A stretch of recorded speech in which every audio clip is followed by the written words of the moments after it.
Um, Hello, my name is Nave, and I'm just putting together a quick video for my personal statement for my portfolio submission this year.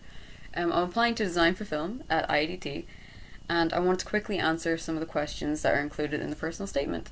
The reason I applied for this course is because personally I just feel like it's the course that fits my interests best. You can probably tell by now that I'm a massive art nerd, particularly when it comes to like historical art and like historical fashion and stuff. And I've been to the IDT Open Days and like do the workshops and stuff at this point. So, given what I've seen about the course and the answers that I've gotten, I feel like this is just the one that does suit my interests best, and that would be best for me with the career that I want in like costume and character design and all these different things. And it's also the course I think that I personally would be best for with my strengths as a creative. So I'm really hoping that I get to do it this year. The thing about the discipline that I enjoy most, I'd say, or at least some of the things I enjoy, because there's a lot, is both the design and the research process, because I get to be a massive nerd and look into all these different things and find so many different influences for my art and like combine lots of different aspects into one final product that I'm really proud of.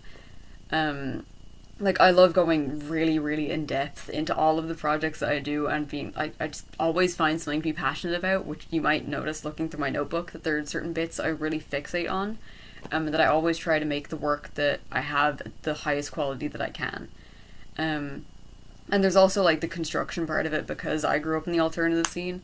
I've always really enjoyed like making my own clothes and like being self-sufficient, I guess, and that gave me a lot of skills in regards to sewing and art that I feel would be really great for this course and that I just genuinely love doing. Like, I could spend hours sewing the same thing or like pattern drafting and all these different things just because it's so relaxing to me. And I love seeing how everything comes together, because it is really like one big puzzle that I get to solve.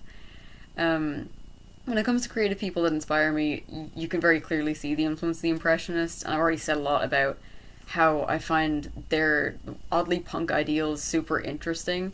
And when I was doing the Leaving Cert, they had to nearly drag me out of the exam hall, not because I'd run out of time.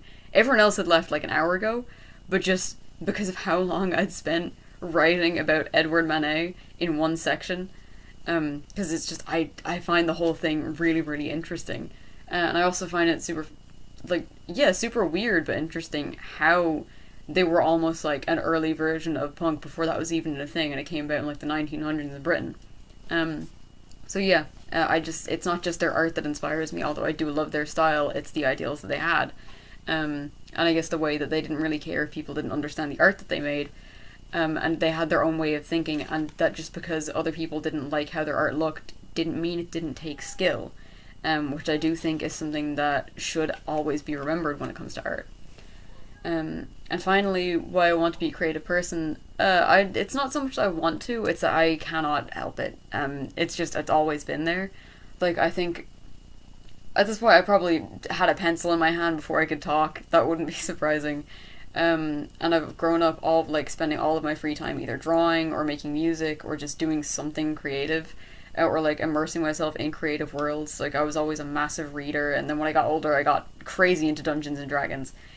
And I remember my grandparents, even as early as like, I must have been only 6 years old, would sit me down at the table, and whenever one of my little brothers wanted a new toy, they would have me like make it out of Play-Doh for them, so I would spend ages at the table just making these little like paper craft things and ceramics and sculptures for my brothers.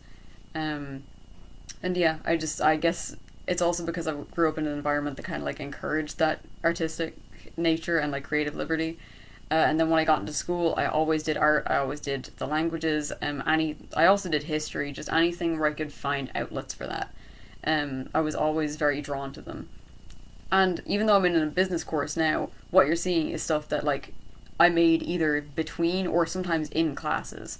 Like, I've brought my notebook into college every day that I've been there, and like I've spent statistics classes like having one page in front of me doing like equations and stuff, and then in front of me I've also got just another drawing of a bird. And my teachers found it very entertaining, as you can imagine. So yeah, I do really hope that you'll consider me for this course, and I'm looking forward to it if I get into going to IADT this September. So thank you for listening, and I hope you have a good a lovely rest of your day.